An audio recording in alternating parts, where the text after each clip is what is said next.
Қайырлы күн, хаттама нанын әзірлейміз.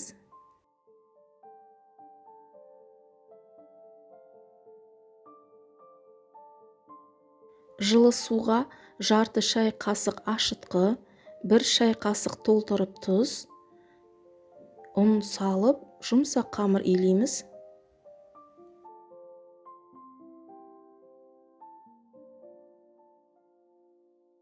Қамыр жұмсақ болған үшін аз ғана сұйық майды қосып, илеп, бетін жауып, 10-15 минутқа тындырып қоямыз.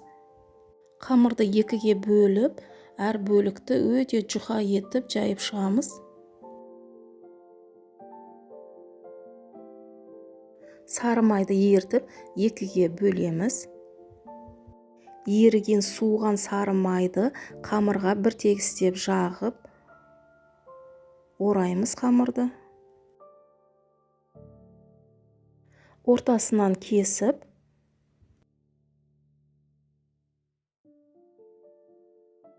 ортасынан екіге бөліп, әр бөлікті домалақтаймыз.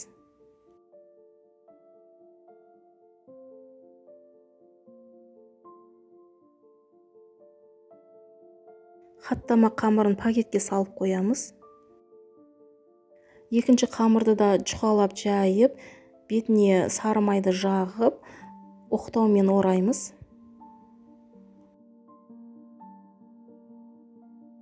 Оралған қамырды кесіп, ортасынан екіге бөліп, домалақтап, пакетке салып қоямыз, тындырып 15-20 минутқа.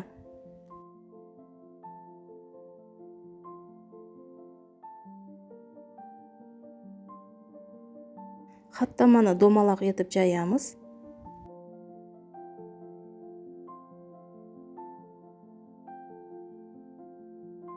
Табаны қыздырып, сұйық май қосып, хаттаманы салып пісіреміз.